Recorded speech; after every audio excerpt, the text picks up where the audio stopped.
সবাইকে স্বাগতম আমাদের অ্যাটম ক্লাসের দ্বিতীয় পার্টে। এই পার্টে আমরা আলোচনা করব ইলেকট্রন নিয়ে। গত ক্লাসে আমরা পড়ছিলাম যে অ্যাটম মূলত তিনটা কণা দিয়ে তৈরি হয়: প্রোটন, নিউট্রন এবং ইলেকট্রন। একটু যদি সাম আপ করে দিই বিগত ক্লাসটা, ডেমোক্রিটাস প্রথম পড়ছিল যে কোনো একটা বস্তুকে যদি আমরা ভাঙতে থাকি তাহলে এমন একটা কণা পাবো যেটাকে আর ভাঙা যাবে না, সেটার নাম তিনি দিয়েছিলেন অ্যাটম। কিন্তু বিজ্ঞানীরা টেকনোলজি যত ইমপ্রুভ হওয়া শুরু করছে, বিজ্ঞানীরা একসময় জানতে পারছে যে না, অ্যাটম এমন কিছু না যেটাকে আর ভাঙা যায় না, অ্যাটমকেও ভাঙা যায়। এবং ভাঙার পর আমরা প্রোটন, নিউট্রন এবং ইলেকট্রন সম্পর্কে আমরা জানতে পারি। তো প্রোটন এবং নিউট্রন একটা পরমাণুর নিউক্লিয়াসে অবস্থান করে এবং ইলেকট্রনগুলো পরমাণুর নিউক্লিয়াসকে কেন্দ্র করে বিভিন্ন শক্তি স্তরের মধ্যে ঘুরতে থাকে। তো আমরা সেরকম একটা স্ট্রাকচার দেখার চেষ্টা করি। এটা যদি হয় একটা পরমাণুর নিউক্লিয়াস, এটার মধ্যে অবস্থান করবে প্রোটন এবং নিউট্রন। এই নিউক্লিয়াসকে কেন্দ্র করে এখানে বিভিন্ন ধরনের শক্তি স্তর থাকবে, যে শক্তি স্তরগুলোর মধ্যে বিভিন্ন ধরনের ইলেকট্রন এখানে ঘুরতে থাকবে। তাহলে এইগুলাকে, এই যে এই শক্তি স্তরগুলোকে ইংরেজিতে বলা হয় অরবিট। ইংরেজিতে বলা হয় অরবিট। বাংলায় আমরা এগুলাকে বিভিন্ন নামে চিনি। কেউ কেউ আমরা এগুলাকে কক্ষপথ নামে ডাকি। কক্ষপথ বা শক্তি স্তর বলতে পারি এগুলাকে আমরা, শক্তি স্তর।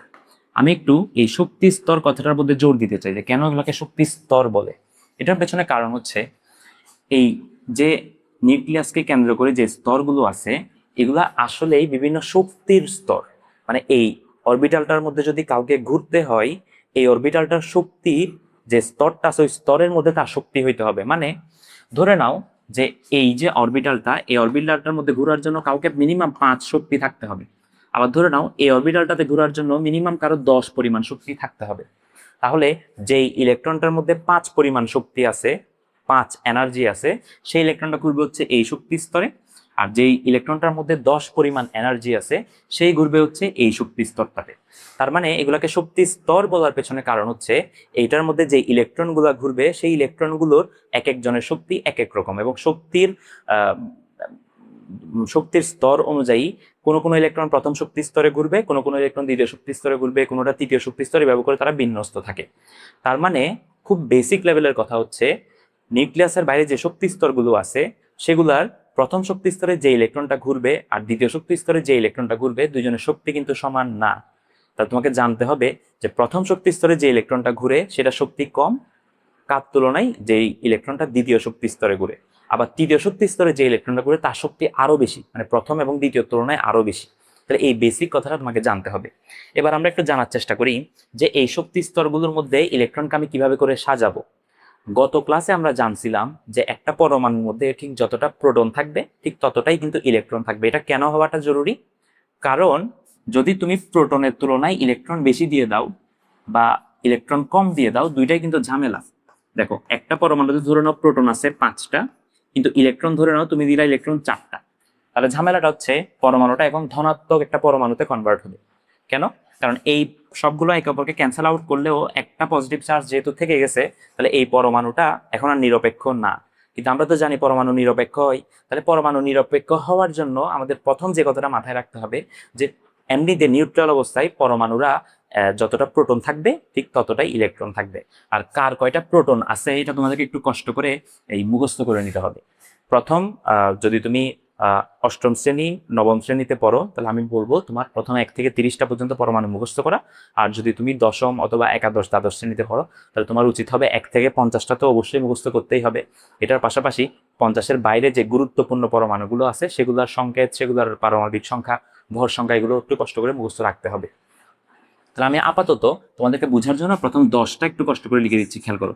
হাইড্রোজেন, হিলিয়াম, এই যে লিখে দিচ্ছি, খেয়াল করো। Hydrogen, helium, lithium. আমি কিন্তু সংকেতটা লিখতেছি, পুরো নাম লিখতেছি না সময় স্বল্পতার কারণে। বেরিলিয়াম, 5 হচ্ছে বোরন, 6 হচ্ছে কার্বন, 7 হচ্ছে নাইট্রোজেন, 8 হচ্ছে অক্সিজেন, 9 হচ্ছে ফ্লোরিন এবং 10 হচ্ছে নিয়ন। তাহলে এই 10টা পরমাণু আমি লিখলাম। তো এদের এই পাশে যে সংখ্যাটা তুমি দেখতেছো 1 2 3 4, এটা হচ্ছে তাদের পারমাণবিক সংখ্যা বা প্রোটন সংখ্যা। তার মানে কোন একটা পরমাণুতে যতটা প্রোটন আছে নিরপেক্ষ অবস্থায় তার ঠিক ততটাই ইলেকট্রন আছে। এখন প্রশ্ন হচ্ছে, মনে করো অক্সিজেনকে চিন্তা করো। অক্সিজেনে ইলেকট্রন আছে 8টা। এখন আমি যদি অক্সিজেন আঁকি, অক্সিজেন ধরে নাও এটা নিউক্লিয়াস, এখানে ও দিয়ে বুঝাচ্ছি, এটা হচ্ছে অক্সিজেনের নিউক্লিয়াস। এবং এখানে যদি আমি শক্তি স্তর আঁকি, প্রথম শক্তি স্তরে কি আমি এভাবে করে 8টা ইলেকট্রন দিয়ে দিব, নাকি দ্বিতীয় শক্তি স্তর, মানে কিভাবে করে আমি ইলেকট্রনগুলোকে সাজাবো, এটা একটু জেনে জেনে ফেলাটা গুরুত্বপূর্ণ। খুবই সিম্পল একটা রুলস মাথায় রাখলেই তুমি এই ডায়াগ্রামগুলো আঁকতে পারবা। যে প্রথম শক্তি স্তরে ইলেকট্রন দেওয়া যায় 2টা, প্রথম শক্তি স্তরে ইলেকট্রন দেওয়া যায় কয়টা? 2টা। দ্বিতীয় শক্তি স্তরে ইলেকট্রন দিবা 8টা।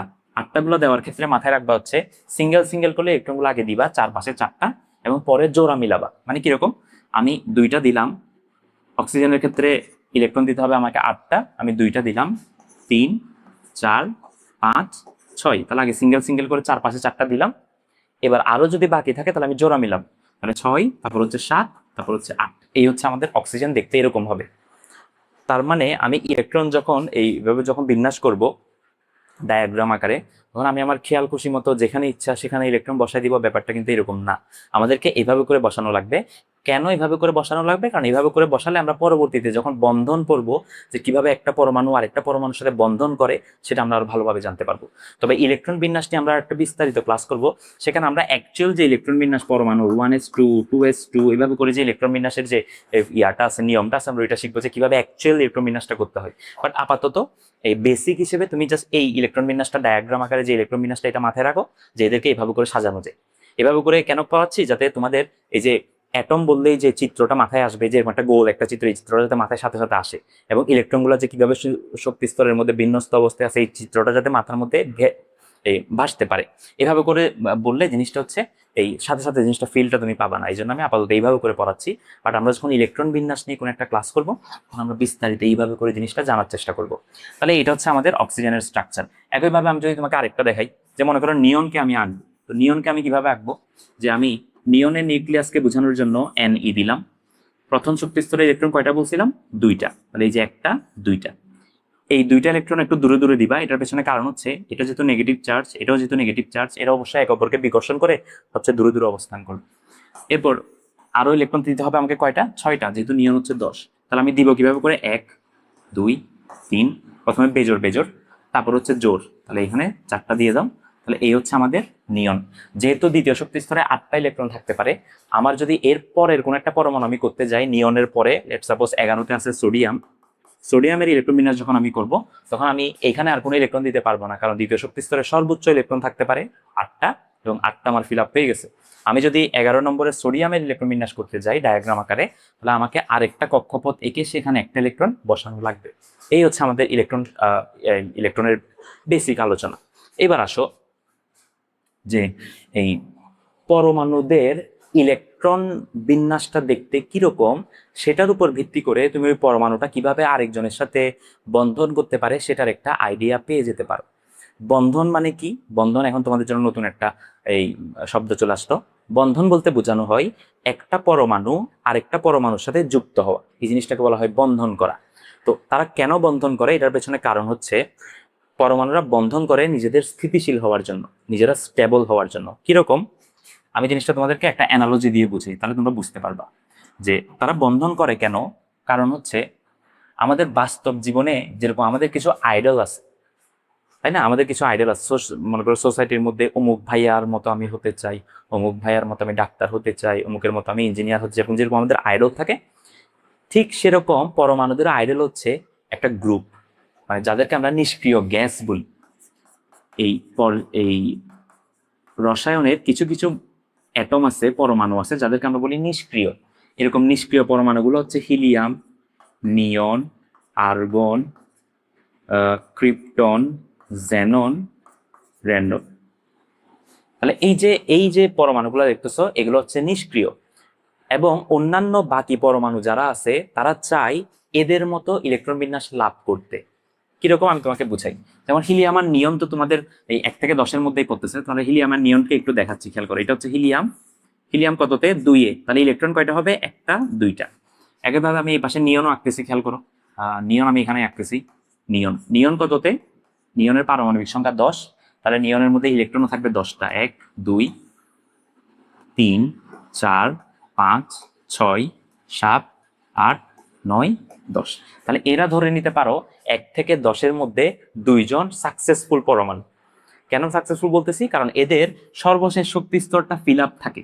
যখন কোনো পরমাণুর সর্বশেষ শক্তি স্তর ফিল আপ থাকে তখন সে স্টেবল হয়, সে স্থিতিশীল হয়, সে খুশি থাকে, সে সাকসেসফুল। পরমাণুদের জগতে সাকসেসফুলের ডেফিনেশন হচ্ছে বা সাকসেসের ডেফিনেশন হচ্ছে তার সর্বশেষ শক্তি স্তর যদি ফিল আপ থাকে সেটাকেই সে সাকসেস হিসেবে ধরে নেয়। এবং অন্যান্য পরমাণু এখন চাইবে এই দুইজনের একজনের মতো হতে। যেমন হিলিয়ামের আশেপাশে একজনকে আমি আঁকতেছি, ধরে নাও হাইড্রোজেন। হাইড্রোজেনের পারমাণবিক সংখ্যা বা প্রোটন সংখ্যা যেহেতু এক, এই জন্য তার কাছে ইলেকট্রনও থাকবে কয়টা? ইলেকট্রন থাকবে একটা। এখন হাইড্রোজেন সবসময় চাইবে কার মতো হতে বলতো? হাইড্রোজেন সবসময় চাইবে হিলিয়ামের মতো হতে। দেখো হাইড্রোজেনের সাথে হিলিয়ামের একটা মিল আছে, যেহেতু 1 থেকে 10-এর মধ্যে শুধুমাত্র এই দুইজন হচ্ছে আমাদের আইডল, আমাদের সাকসেসফুল অ্যাটম, তাহলে বাকিরা যারা এখনো সাকসেসফুল হয় নাই তারা সবসময় চাইবে কার মতো হতে? যারা হিলিয়ামের আশেপাশে দেখতে তারা হিলিয়ামের মতো হতে চাইবে, এবং যারা নিয়নের আশেপাশে দেখতে তারা নিয়নের মতো হতে চাইবে। মানে এক কথায় পরমাণুরা সবসময় চাইবে তার সর্বশেষ শক্তি স্তরটা ফিল আপ করতে। এক্ষেত্রে দেখো হাইড্রোজেন সবসময় চাইবে, তার একটা টেন্ডেন্সি থাকবে যে কোনোভাবে যদি আমি আরেকটা ইলেকট্রন কারো থেকে ধার নিতে পারি, আরেকটা ইলেকট্রন যদি কারো থেকে নিতে পারি, তাহলে আমিও কার মতো হয়ে যেতে পারবো, আমিও হিলিয়ামের মতো হয়ে যেতে পারবো। তাহলে ওর একটা টেন্ডেন্সি থাকবে সবসময়, যে সে সবসময় বলতে থাকবে চিৎকার করে করে যে আমার একটা ইলেকট্রন লাগবে, আমার একটা ইলেকট্রন লাগবে। এটা হচ্ছে তার টেন্ডেন্স। আমরা আরেকটা পরমাণুর দিকে তাকানোর চেষ্টা করি। লেট সাপোজ আমরা অক্সিজেন তো আঁকছি, অক্সিজেনই আঁকি। এই যে দেখো অক্সিজেন হচ্ছে 8 নম্বরে, পারমাণবিক সংখ্যা হচ্ছে 8, তার ইলেকট্রন হবে 8টা, 1 2 3 4 5 6 এবং 7 8। অক্সিজেন চাইবে কার মতো হইতে বলতো? অক্সিজেনের ইলেকট্রন বিন্যাসটা নিয়নের কাছাকাছি।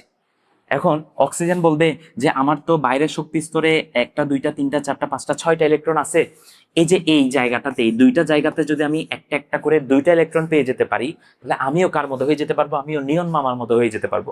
তাহলে সে সবসময় চাইবে 2টা ইলেকট্রন কারো থেকে গ্রহণ করার জন্য। তাহলে অক্সিজেনের টেন্ডেন্সিটা কেমন থাকবে? সে চিৎকার করে বলতে থাকবে যে আমাকে কেউ 2টা ইলেকট্রন কি করো, 2টা ইলেকট্রন দান করো, আমাকে কেউ 2টা ইলেকট্রন দান করো। এই হচ্ছে ব্যাপার। নিয়ন চাইবে সবসময়, অক্সিজেন চাইবে সবসময় 2টা ইলেকট্রন নিয়ে নিয়নের মতো হওয়ার জন্য, আর হাইড্রোজেন চাইবে একটা ইলেকট্রন কারো থেকে নিয়ে হিলিয়ামের মতো হওয়ার জন্য। তারপর আমরা কি বুঝলাম? যে পরমাণুর গুলোর মধ্যে যারা নিষ্ক্রিয় গ্যাস আছে, অন্যান্য পরমাণুরা সেই নিষ্ক্রিয় গ্যাসগুলোর ইলেকট্রন বিন্যাসটা লাভ করতে চাই। বা নিষ্ক্রিয় গ্যাস না বলে আমরা এভাবেও জিনিসটাকে বলতে পারি, পরমাণুগুলো সবসময় চাই তাদের বাইরের শক্তি স্তরটা ফিল আপ করতে। যে দেখো হাইড্রোজেনের একটা আছে, সে চায় আরেকটা ফিল আপ করতে, কারণ প্রথম শক্তি স্তরে সর্বোচ্চ ইলেকট্রন থাকতে পারে 2টা, সে 2টা ফিল আপ করতে চায়। আবার অক্সিজেনের ক্ষেত্রে চিন্তা করো, সবার বাইরের শক্তি স্তরে ইলেকট্রন আছে 6টা, সে চায় আরো 2টা নিয়ে কোনোভাবে কি হতে, নিয়নের মধ্যে হতে, বা তার যে সবার বাইরের শক্তি স্তর বা দ্বিতীয় যে শক্তি স্তরটা আছে সেটাকে সে ফিল আপ করতে চায়। এর মাধ্যমে তারা স্টেবল হয়। তাদের সাকসেসফুলের ডেফিনেশন হচ্ছে এটাই পরমাণুগুলো। এবং এই ব্যাপারটা করার জন্য তারা কি করে? তারা বন্ধন করে। তো সেই বন্ধনটা করে আমরা আজকের ক্লাসটা, এই ইলেকট্রনের ক্লাসটা আজকে এখানে শেষ করবো। তাহলে ব্যাপারটা কিরকম ঘটবে আমি তোমাকে একটু বুঝাই। একটা অ্যানালজি দিলেই তুমি বুঝতে পারবা যে ব্যাপারটা কিরকম। খেয়াল করো যে আমি যদি 9 10 আর 11 পারমাণবিক সংখ্যার এই 3টা পরমাণুকে যদি লিখি তাহলে বুঝতে পারবা। 9 নম্বর পারমাণবিক পরমাণুটা হচ্ছে আমাদের ফ্লোরিন, 10 নম্বর পরমাণুটা হচ্ছে আমাদের নিয়ন, এবং 11 নম্বর পরমাণুটা হচ্ছে আমাদের সোডিয়াম। তো সোডিয়ামের নামটা একটু তোমাদের মাথায় একটু বাড়ি হেতে পারে, এটা যে এটা কি সোডিয়াম এরকম কেন হইলো? সোডিয়াম তো SOD এরকম কিছু নাম পাওয়ার কথা, তাহলে সোডিয়ামের সংকেত হয় S দিয়ে হবে, না হয় SO দিয়ে হবে। সোডিয়ামের সংকেত Na দিয়ে কেন হয়েছে? এটার পেছনে কারণ হচ্ছে সোডিয়ামের যে নামটা, এটা হচ্ছে একটা ইংরেজি নাম। মানে এই যে সোডিয়াম যে নামটা আমি তোমাকে বললাম, এটা হচ্ছে একটা ইংলিশ নেম। সোডিয়ামের একটা ল্যাটিন নামও আছে, সেই ল্যাটিন নামটা হচ্ছে ন্যাট্রিয়া। সোডিয়ামের যে ল্যাটিন নামটা আছে এটা হচ্ছে তার ল্যাটিন নাম। এখন যখন পরমাণুরা এরকম সংকেত তৈরি করছিল, তখন সংকেতটা বানাইছিল মূলত ল্যাটিন নাম থেকে, এই জন্য সোডিয়ামটা এখানে আসছে। বাট আমরা যেহেতু আমরা যখন ডাকি পরমাণুগুলোর নাম ধরে যখন ডাকি, তখন আমরা এগুলোকে ইংলিশ নাম ধরে ডাকি, এই জন্য এখানে একটা ছোট্ট কনফিউশন আছে। যাই হোক, তো এই 3টা পরমাণুর মধ্যে কে সবচেয়ে বেশি সফল বলো তো? একটু আগে বলছি নিয়ন কিন্তু একটা সফল পরমাণু। কেন সফল পরমাণু? নিয়ন আঁকলেই বুঝতে পারবা। নিয়নের পারমাণবিক সংখ্যা হচ্ছে 10, তার ইলেকট্রন থাকবে কয়টা? 10টা। 2টা দিলাম, 3 4 5 6 7 8 9 10, এই হচ্ছে আমাদের নিয়ন। এখন আমরা এই পাশে ফ্লোরিন আর এই পাশে সোডিয়ামটাকে আঁকলে তুমি একটা জিনিস, খুব মজার একটা জিনিস দেখতে পাবা। খেয়াল করো, ফ্লোরিনের পারমাণবিক সংখ্যা হচ্ছে 9, তাহলে তার ইলেকট্রন থাকবে 9টা। তাহলে এই যে 4 5 6 7 8 এবং 9, এই যে 9টা ইলেকট্রন আমি দিলাম। একইভাবে সোডিয়ামের পারমাণবিক সংখ্যা হচ্ছে 11, তাহলে ইলেকট্রন থাকবে 11টা, 1 2 3 4 সরি 3 4 5 6 7 8 9 10 এবং 11। এই হচ্ছে সোডিয়াম। তাহলে আমরা পাশাপাশি তিনটাকে আঁকলাম। এই তিনটা পরমাণুর মধ্যে সবচেয়ে খুশি কে বলতো? সবচেয়ে খুশি হচ্ছে নিয়ন, কারণ নিয়নের সর্বশেষ শক্তি স্তরটা কিন্তু ফিল আপ, তাই না? এদিকে দেখো ফ্লোরিনের ক্ষেত্রেও দেখবা তার সর্বশেষ শক্তি স্তরে একটা ইলেকট্রন নাই, এবং সোডিয়ামের সর্বশেষ শক্তি স্তর চিন্তা করলে দেখা যাচ্ছে তার মাত্র একটা ইলেকট্রন আছে, তার এখানে আরো 7টা ইলেকট্রন লাগবে। তাহলে সোডিয়াম কি করবে বলতো? সোডিয়াম বলবে যে আমার এই সর্বশেষ শক্তি স্তর ফিল আপ করাটা, এই সর্বশেষ শক্তি সোডিয়ামের সর্বশেষ শক্তি স্তর ফিল আপ করাটা কিন্তু বেশ ঝামেলা, কারণ সোডিয়ামের মাত্র একটা ইলেকট্রন আছে, তার ফিল আপ করতে হইলে এখানে এখানে এখানে এখানে এখানে এখানে এখানে প্রায় 7টা ইলেকট্রন তাকে কেউ দান করতে হবে। 7টা ইলেকট্রন দান করার মতো অত বেশি ধনী কেউ আসলে পরমাণু জগতে এক্সিস্ট করে না। এই জন্য সোডিয়াম তখন বিকল্প সমাধান হিসেবে পাইছে যে যেহেতু আমার সর্বশেষ শক্তি স্তরে একটা ইলেকট্রন আছে, যদি আমি এই একটা ইলেকট্রনটা কোনোভাবে কাউকে দিয়ে দিতে পারি, ওই একটা ইলেকট্রনের বোঝা থেকে যদি আমি নিজেকে মুক্ত করতে পারি, তাহলে আমি খুশি হয়ে যেতে পারবো। আমি কার মতো হয়ে যেতে পারবো? আমি নিয়নের মতো হয়ে যেতে পারবো।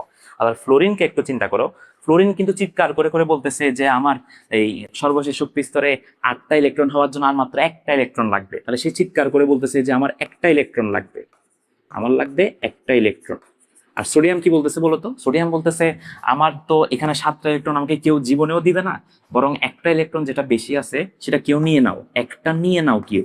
তাহলে সোডিয়াম মনে করো চিৎকার করতেছে যে একটা নিয়ে নাও আমার থেকে। তাহলে দেখো তো ফ্লোরিনের সমস্যার সমাধান সোডিয়ামের মধ্যে আছে, আর সোডিয়ামের সমস্যার সমাধান কিন্তু ফ্লোরিনের মধ্যে আছে, তাই না? দুইজনই কার মতো হতে চাই? নিয়নের মতো হতে চাই। ফ্লোরিনের একটা লাগবে আর সোডিয়াম একটা দিয়ে দিতে চাচ্ছে।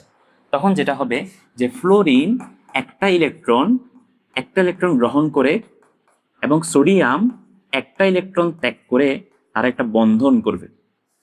তার একটা কি করবে? তার একটা বন্ধন করবে। এই বন্ধনটার নামই হচ্ছে সোডিয়াম ফ্লোরাইড। তাহলে আমি ছোট্ট করে বন্ধন নিয়ে আমি বিস্তারিত ক্লাসে আরো আলোচনা করব, বাট আপাতত আমরা বন্ধনটা একটু বুঝে নিচ্ছি যে বন্ধন, তারা পরমাণুগুলো বন্ধন করবে হচ্ছে ইলেকট্রনের উপর বেস করে। ইলেকট্রনের উপর বেস করে বলতে পরমাণুগুলো এভাবে করে চিন্তা করবা যে পরমাণুগুলোর বাইরের শক্তিস্তর যদি ফিল আপ হয় তারা স্থিতিশীল হয়। এই জন্য যাদের পরমাণুর শক্তিস্তরগুলো ফিল আপ এখনো হয় নাই, তারা ফিল আপ করার জন্য ইলেকট্রন কাউকে দান করে অথবা কারো থেকে ইলেকট্রন গ্রহণ করে বন্ধন করে। বন্ধন করে দুইটা পরমাণু একসাথে যুক্ত হয়, এই জিনিসটাকে আমরা বলি রাসায়নিক বন্ধন। তাহলে রাসায়নিক বন্ধন ডিপেন্ড করে হচ্ছে কিসের উপর বলতো? প্রোটনের উপরও না, নিউট্রনের উপরও না, মানে নিউক্লিয়াসের সাথে এখানে কোনো সম্পর্ক নাই। সম্পর্কটা হচ্ছে শক্তি স্তরের মধ্যে যে ইলেকট্রনগুলো থাকে, সেই ইলেকট্রনগুলো কারো বেশি থাকে কারো কম থাকে, কেউ ইলেকট্রন দান করে কেউ ইলেকট্রন গ্রহণ করে, এবং দান এবং গ্রহণের মাধ্যমে তারা কি করে? তারা বন্ধন করে। তাহলে রাসায়নিক বন্ধন বোঝার জন্য আমাদের এই ডায়াগ্রাম আকারে ইলেকট্রন বিন্যাসগুলো গুরুত্বপূর্ণ। তাছাড়াও বিস্তারিত আমি আরেকটা ক্লাসের মধ্যে ইলেকট্রন বিন্যাস মানে 1s2 2s2 এইভাবে করে কিভাবে এটা ইলেকট্রন বিন্যাস করে এটা আমরা আলোচনা করব। তাহলে আজকের ক্লাসে হচ্ছে আমরা ইলেকট্রন কিভাবে কাজ করে, কিভাবে বিভিন্ন শক্তি স্তরগুলোর মধ্যে ইলেকট্রনগুলো থাকে। প্রথম শক্তি স্তরের শক্তিটা একটু কম থাকবে, এই জন্য ওখানে যে ইলেকট্রনগুলো ঘুরবে সেগুলো শক্তি কম। দ্বিতীয় শক্তি স্তরে যে ইলেকট্রনগুলো ঘুরবে সেগুলো শক্তি একটু বেশি, এটা আমরা একটু আলোচনা করলাম। পরের ক্লাসে এটা নিয়ে আমি আরো বিস্তারিত আলোচনা করব, এবং রাসায়নিক বন্ধন আসলে কিভাবে কাজ করে, পরমাণুগুলো কেন কাউকে ইলেকট্রন দান করে, কেন কাউকে ইলেকট্রন গ্রহণ করে, এটা আমরা আজকে জানলাম। তাহলে আজকের ক্লাস এতটুকুই, দেখা হবে পরের ক্লাস।